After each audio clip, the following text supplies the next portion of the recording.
मुझ पर मेरी पत्नी के बहुत एहसान थे। उसने मेरी इज्जत बचाने से बचा ली थी, क्योंकि उसने सबसे छुपाया था कि मैं एक नपुंसक हूँ। एक दिन एक छोटा सा बच्चा मेरी गाड़ी से टकरा गया और गंभीर रूप से घायल हो गया। मैं उसे तुरंत अस्पताल ले गया तो डॉक्टर ने कहा कि आपका ही बेटा है। यह सुनकर तो मुझे धक्का सा लगा। उसके ठीक होने पर जब मैं उसके साथ उसके घर गया तो उसकी माँ को देखकर हैरान रह गया, क्योंकि मैं कई दिनों से एक लड़की को देख रहा था। वो इसी समय पर इस गली से जाती थी। मैं पढ़ने के लिए शहर आया था और यूनिवर्सिटी हॉस्टल में रहने की जगह मैं प्राइवेट हॉस्टल में रहता था। मैं एक अमीर परिवार से था, इसलिए मेरे कमरे में एसी, टीवी, बेड सब कुछ मौजूद था। मैं सुबह यूनिवर्सिटी पढ़ने जाता और शाम तक लौटकर अपने कमरे में आ जाता। ठीक तभी वो लड़की मेरी गली से गुजरती थी। वो लड़की मुझे अब अच्छी लगने लगी थी, पता नहीं क्यों, पर अब उस लड़की को देखे बिना मेरा मन ही नहीं लगता था। आज तक मैंने कई लड़कियां देखी और कई लड़कियों को मैं पसंद भी था, क्योंकि मैं अमीर होने के साथ साथ हैंडसम भी था। पर मुझे आज तक कोई लड़की पसंद नहीं आई थी, पर इसे पहली बार में ही पसंद करने लगा था। मैं उससे अब प्यार करने लगा था। एक दिन मैंने सोच लिया कि आज उस लड़की को मैं अपने दिल की बात ज़रूर बताऊंगा, जिस वजह से मैं हॉस्टल से जल्दी लौट आया और उस लड़की का इंतज़ार करने लगा। सच कहूँ तो मुझे अपने आप पर शर्म आती थी, पर कहते हैं ना, प्यार ऐसी ही चीज़ है कि अच्छे से अच्छे आदमी को पागल बना देता है। मैं उसकी राह देख रहा था। उतने में वो मुझे जाती हुई दिखी। पीले रंग के ड्रेस में उसका रंग सोने जैसा चमक रहा था। मैं उसका पीछा कर रहा था। उसके लंबे लंबे बाल उसकी खूबसूरती और बढ़ा रहे थे। वह सच में बहुत सुंदर लग रही थी। थोड़ी देर बाद मैंने देखा कि वो एक गार्डन में एक बेंच पर जाकर बैठ गई और सिसक सिसक कर रोने लगी। मैं हैरान था कि वो आखिर यहाँ गार्डन में आकर क्यों रो रही है। मुझसे उसका रोना नहीं देखा गया और मैं उसके पास जाकर उससे बोला, एक्सक्यूज़ मी, मुझे आपका नाम नहीं पता, पर आप प्लीज़ ऐसे मत रोइए। ऐसा कहकर मैं उसके पास जाकर बैठ गया। मेरी आवाज़ ऐसे अचानक सुन के वो घबरा सी गई और तुरंत उठकर मुझसे बोली कि आप पहले यहाँ से उठिए। आप ऐसे कैसे मेरे पास में आकर बैठ सकते हैं? मैं तो आपको पहचानती तक नहीं। मैं हल्का सा मुस्कुराया और बोला कि देखिए, आप मुझे गलत समझ रही हैं। मैं वैसा लड़का नहीं हूँ। मुझे आपसे कुछ ज़रूरी बात करनी है। मैं आपको बहुत पसंद करने लगा हूँ। तब वो गुस्से में बोली कि अकेली लड़की को देखकर अब आपको भी वही करना है जो बाकी अमीर लड़के गरीब लड़कियों के साथ करते हैं। नहीं नहीं, आप मुझे गलत समझ रही हैं। मैं आपसे प्यार करने लगा हूँ और आपसे शादी करके आपको अपने घर की मालकिन बनाना चाहता हूँ। बस अभी मैं यही जानना चाहता हूँ कि आप रो क्यों रही हैं। वो लड़की मेरी बात सुनकर हैरान थी। तभी वो चुपचाप बैठ गई और आगे बताने लगी कि मेरी माँ एक टीचर थी और उन्होंने अपनी पसंद के आदमी से शादी की, जो 2 बच्चों का बाप था। वो आदमी अपने बच्चों को लेने स्कूल जाता था। तभी दोनों की पहचान हुई। उसे मेरी माँ पसंद आने लगी, क्योंकि उसे जैसी जीवन साथी चाहिए थी, माँ बिल्कुल वैसी ही थी। उसकी पहली पत्नी अनपढ़ थी और उसे अपने पति और बच्चों से कोई लेना देना नहीं था। कुछ समय बाद उस इंसान ने माँ से शादी कर ली और दोनों अलग घर लेकर रहने लगे। 1 साल बाद मेरा जन्म हुआ। माँ पापा दोनों बहुत खुश थे, पर शायद ऊपर वाले से उनकी खुशी बर्दाश्त नहीं हुई और उनकी एक रोड एक्सीडेंट में मौत हो गई। घर के नौकर ने मुझे मेरी सौतेली माँ के पास छोड़ दिया। दोनों भाई मुझसे थोड़ा बहुत अपनापन जताते थे, पर वो मेरी सौतेली माँ मेरे साथ बहुत ही गलत व्यवहार करती। मेरी उम्र तब सिर्फ 4 साल ही थी। कम उम्र में वो मुझसे घर के काम करवाती थी। मुझे पढ़ने लिखने में मुझे पढ़ने लिखने भी नहीं दिया। घर में ही दोनों भाई जो कुछ थोड़ा बहुत पढ़ा देते, बस उतना ही कुछ समय बीता और दोनों भाइयों की शादी हो गई और वे दोनों अपनी पत्नियों के साथ शहर में रहने लगे। अब घर में बस मैं और माँ बचे। मेरी सौतेली माँ कोई दूर का भतीजा रोज़ाना आता था, जो मुझे अजीब नज़रों से देखता था। मेरी इज्जत अब दांव पर लगी हुई थी और इसी वजह से मैं अपने आप को बचाने के लिए उसके आने से पहले ही सिर पर ओढ़नी ढककर घर से निकल आती थी और वो फिर से रोने लगी। उसका रोना देख मुझे भी बुरा लगने लगा। मैंने उसे बड़ी मुश्किल से समझाया कि तुम्हें जितना सहन करना था तुमने कर लिया है। मैं तुम्हें इस नर्क से बाहर निकालूंगा। बस मुझ पर विश्वास रखो। मैं जल्द से जल्द अपने घर वालों से बात करके तुम्हारा हाथ मांगने तुम्हारे घर आऊँगा। ये मेरा वादा है। उसने अपना नाम अंजलि बताया। इतना कहने के बाद वो चुप हो गई। अरे लेकिन मैं तुमसे ये तो पूछना ही भूल गया कि क्या तुम्हें कोई और पसंद है? अगर ऐसा कुछ है तो तुम मुझे बता सकती हो। नहीं, मैं किसी लड़के को पसंद नहीं करती। मेरी तो बस यही इच्छा है कि मेरी डोली इज्जत के साथ मेरी माँ के घर से ससुराल जाए। मैंने उसे विश्वास दिलाया कि मेरे होते हुए उसके साथ कुछ भी गलत नहीं होगा और मैं जल्द ही अपने घर वालों से हमारी शादी के बारे में बात करूँगा। अगले ही दिन मैं गाँव के लिए निकल गया। मैं बहुत खुश था कि जिससे मैं प्यार करता था उसी के साथ मैं अपना जीवन बिताने वाला हूँ। मेरी माँ मुझसे बहुत प्यार करती थी। मुझे विश्वास था कि वे मेरे प्यार को ज़रूर अपनाएंगी। मैं घर पहुँचा। मुझे अचानक देखकर माँ थोड़ी हैरान भी हुई। बाद में मैंने माँ को सारी हकीकत बताई। माँ मेरे चेहरे की खुशी देखकर खुश थी। वैसे भी वे काफ़ी वक्त से मेरे पीछे पड़ी रहती थी शादी के लिए। माँ राज़ी तो हो गई इस रिश्ते के लिए, लेकिन आगे वो कहने लगी कि बेटा बाकी सब तो ठीक है, पर ऐसे कैसे किसी भी लड़की को इस घर की बहू बना लूँ? हमें उसका घर, खानदान सब कुछ देखना पड़ेगा। वो अपनी बिरादरी की है या नहीं, ये भी तो देखना पड़ेगा ना। माँ मुझे और कुछ नहीं पता। मैं शादी करूँगा तो सिर्फ अंजलि से, वरना किसी से नहीं। कल के कल आपको उसके घर जाना है, उसका हाथ मांगने। माँ हंसने लगी और बोली कि अच्छा बाबा, तुम जैसा कहोगे वैसा ही होगा। मैं करोड़ों की संपत्ति का इकलौता वारिस था।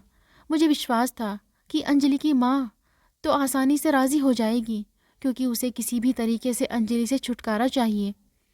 मेरे पापा बीमार रहते थे और बिस्तर पर पड़े रहते। उनकी देखभाल के लिए एक नर्स रखी थी और माँ भी उनका बहुत ख्याल रखती थी। पापा की ऐसी हालत देखकर घर के सारे फैसले माँ ही करती। मैं और माँ अंजलि का हाथ मांगने उसके घर पहुँचे। हमारा स्टेटस देखकर उसकी माँ ने तुरंत हाँ तो कह दी, पर आगे कहने लगी कि हमारे पास देने के लिए कुछ भी नहीं है। हम अपना ही गुजारा बड़ी मुश्किल से करते हैं।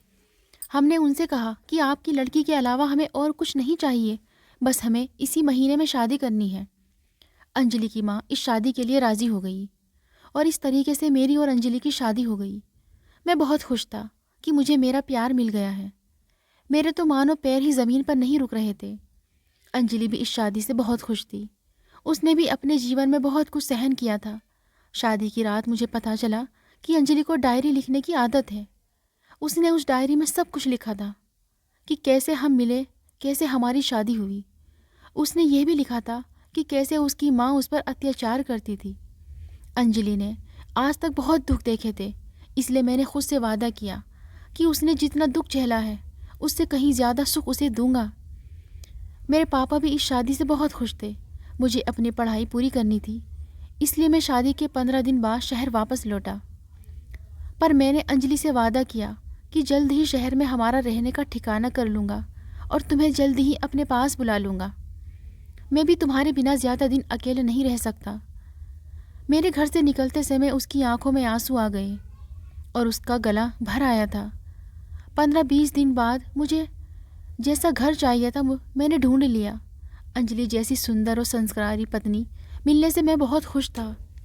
कुछ दिनों बाद मैं अंजलि को लेने गांव पहुंचा, लेकिन वहां का दृश्य देखकर मेरे पैरों तले से ज़मीन खिसक गई। माँ रोई जा रही थी और घर का माहौल भी बहुत अजीब लग रहा था। जब मैंने माँ से उनके रोने की वजह पूछी तो माँ कहने लगी कि बेटा, हम तो लुट गए, बर्बाद हो गए। तुम्हारी पत्नी ने हमें लोगों में मुंह दिखाने लायक नहीं छोड़ा। माँ, तुम ये क्या कह रही हो? मैं पागलों की तरह अंजलि को घर में इधर उधर ढूंढने लगा, पर वो मुझे कहीं दिखाई नहीं दी। अपने कमरे में जाकर देखा तो सारा सामान बिखरा पड़ा था। कपड़े, जेवर सब कुछ गायब था। कुछ समझ नहीं आ रहा था कि क्या चल रहा है।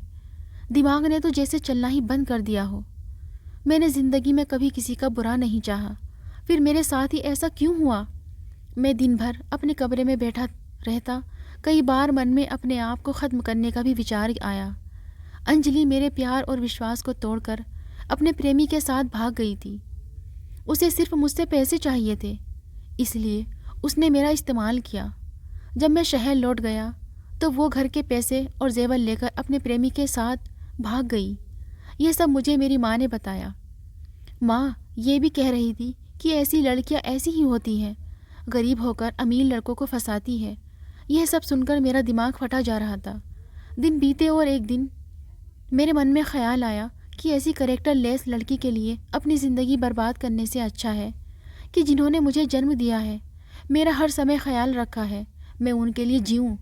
अंजलि को गए हुए 1 साल का समय बीत गया था। मैंने उसे हर जगह ढूंढा पर वो मुझे कहीं नहीं मिली। इसी दौरान पापा की मृत्यु हो गई। माँ पर अब घर की और बाहर की भी जिम्मेदारी आ गई। माँ अब मुझे दूसरी शादी करने के लिए ज़ोर डालने लगी। माँ अब थोड़ी थोड़ी बीमार भी रहने लगी और कहती कि मरने से पहले मैं पोते पोतियों का मुंह देखना चाहती हूँ। उन्होंने मुझसे दूसरी शादी का वादा लिया और मेरा मन न होते हुए भी मुझे दूसरी शादी के लिए हाँ कहना पड़ा। माँ ने उनकी ही पहचान वाली सहेली की लड़की के साथ मेरी शादी तय कर दी। हमारी शादी हुई तो मैं एकदम बुत की तरह खड़ा हुआ था। सुनीता एक अच्छी लड़की थी, वो मेरा बहुत अच्छे से ख्याल रखती थी। मुझे यही लगने लगा कि अंजलि के लिए की सज़ा मैं सुनीता को क्यों दूं, और मैंने इस रिश्ते को दिल से अपनाया। कुछ महीनों बाद सुनीता को उल्टियाँ होने लगी। माँ को लगा कि वो प्रेग्नेंट है, पर जब उसे डॉक्टर को दिखाया गया तो डॉक्टर ने बताया कि ऐसी कोई बात नहीं है, बस एसिडिटी है। माँ थोड़ी उदास हुई और कहने लगी कि कोई बात नहीं, तुम ज़रूर माँ बनोगी, ऊपर वाले पर विश्वास रखो। ऐसे ही हमारी शादी को 5 साल बीत गए, पर आज तक हम बच्चे की खुशी नहीं देख पाए। फिर एक दिन हम दोनों ने अपने टेस्ट करवाए। रिपोर्ट लाने के लिए सुनीता गई थी और फिर पता चला कि कमी सुनीता में नहीं बल्कि मुझ में थी। और उसने मुझसे ये भी कहा कि उसे मेरी कमी से कोई फ़र्क नहीं पड़ता। वो पहले जैसे मेरे साथ रहती थी अब भी वैसे ही रहेगी। उसने माँ को भी ये बात नहीं बताई थी, पर मुझे अंदर ही अंदर ये कमी खाए जा रही थी। और माँ और सुनीता का चेहरा देखकर मुझे बहुत बुरा लग रहा था कि मैं उनकी इच्छाएं पूरी नहीं कर सकता। कुछ दिनों बाद मैं कहीं जा रहा था कि एक छोटा लड़का मेरी गाड़ी से टकरा गया और उसे गंभीर चोटें आई। मैं उसे तुरंत अस्पताल ले गया। जब डॉक्टर ने उसे देखा तो कहने लगा कि इसकी हालत बहुत क्रिटिकल है, खून भी बहुत बह गया है, पता नहीं ये बचेगा भी या नहीं। मैंने डॉक्टर के आगे हाथ जोड़े और कहा कि डॉक्टर साहब, आप पैसों की चिंता मत कीजिए, बस इसे बचा लो। उतने में एक नर्स दौड़ती हुई आई और बोली कि डॉक्टर, इस बच्चे का ब्लड ग्रुप बहुत ही रेयर है, जल्दी ही ब्लड की व्यवस्था करनी पड़ेगी। कौन सा ब्लड ग्रुप है? O negative. उतने में मैंने कहा कि मेरा भी यही ब्लड ग्रुप है, आपको जितना चाहिए उतना खून ले लीजिए, बस आप इस बच्चे को बचा लीजिए। 24 घंटे में उस बच्चे को होश आया। डॉक्टर मुझसे कहने लगे कि बधाई हो, आपका बच्चा अब खतरे से बाहर है। नहीं डॉक्टर, ये मेरा बच्चा नहीं है, आप ऐसे कैसे कह सकते हैं? तब डॉक्टर बताने लगे कि उन्होंने मेरा और उस बच्चे का डीएनए टेस्ट किया था और तब उन्हें पता चला कि ये आपका ही बेटा है, क्योंकि आज तक मेडिकल साइंस में एक बच्चे का डीएनए सिर्फ उसके माँ बाप से ही मैच करता है, और आप कह रहे हैं कि ये आपका बच्चा नहीं है। मैं वहाँ से उस बच्चे के पास आया और फिर कुछ दिन बाद उसे डिस्चार्ज दिलाकर उसके घर पहुँचा। वो एक टूटी हुई झोपड़ी में रहता था। वो दौड़कर अपनी माँ के पास गया जो ज़मीन पर लेटी हुई थी। वो उसे उठा रहा था पर वो उठी नहीं। मैं जब उसकी माँ को देखने गया तो मेरे पैरों तले से ज़मीन खिसक गई, क्योंकि वो कोई और नहीं बल्कि मेरी अंजलि थी, जो शायद अपने बच्चे की राह देख देख कर इस दुनिया से जा चुकी थी। वही कोने में एक डायरी पड़ी थी जो मेरी अंजलि की थी, और जब मैंने वो सब पढ़ा तो मैं फूट फूट कर रोने लगा कि मेरी अंजलि ने इतना सब कुछ सहन किया। उसमें लिखा था कि मेरी माँ अंजलि को पसंद नहीं करती थी, पर बेटे के प्यार के आगे वो कुछ नहीं बोली। पर जब मैं शहर लौट गया तो माँ उसके साथ बहुत गलत व्यवहार करती थी, और जब 15 दिन पहले माँ को मेरे आने की खबर मिली तो माँ ने उसे धक्का देकर घर से निकाल दिया। और ये सारा नाटक रचा क्योंकि माँ अंजलि को शुरू से ही पसंद नहीं करती थी, और ये बच्चा भी मेरा और अंजलि का ही बच्चा था। घर से निकाले जाने के बाद वो अपनी सौतेली माँ के पास गई और वहाँ भी उसे कोई सहारा नहीं मिला। कुछ दिन ऐसे ही भटकने के बाद एक गरीब बूढ़ी औरत को उस पर दया आ गई और उसने उसे अपनी झोपड़ी में रहने दिया और वही वंश का जन्म हुआ। ये सब पढ़ने के बाद मैं अंजलि से लिपट कर रोने लगा, उसके पैर पकड़कर माफ़ी मांगने लगा। अंजलि का अंतिम संस्कार करके मैं वंश को अपने साथ घर ले आया। मैं रास्ते भर पछतावे में जलता रहा। मैंने गुस्से में सुनीता को सब कुछ बताया और उससे सच बताने के लिए कहा। तब वो मेरे पैरों में गिर गई और बोली, ये सब मैंने आपकी माँ के कारण किया, क्योंकि उन्हें पोते की इच्छा थी और अगर उन्हें सच पता चलता तो वो आपकी तीसरी शादी करा देती, क्योंकि कमी आप में नहीं मुझ में है। मैं कभी भी माँ नहीं बन सकती। उतने में मेरी आवाज़ सुनकर माँ भी कमरे में आ गई और अपने किए की माफ़ी मांगने लगी। मुझे अब माँ और सुनीता से नफरत होने लगी थी। मेरी अंजलि ने शादी से पहले भी इतना सब कुछ सहन किया और शादी के बाद भी माँ की नफ़रत की वजह से मरते दम तक सहन ही करती रही। इसलिए अब एक घर में रहते हुए भी मैं उन दोनों से बात नहीं करता था और अपना और वंश का सारा काम अपने हाथ से ही करता था। पता नहीं आगे क्या होगा, पर अपनी मरी हुई अंजलि का चेहरा मैं आज तक भूल नहीं पाया। इस दर्द के साथ ही जीवन गुजारना पड़ेगा। अगर आपको ये कहानी पसंद आई हो तो लाइक और शेयर करें और अगर इस चैनल पर नए हैं तो चैनल को सब्सक्राइब करना ना भूलें।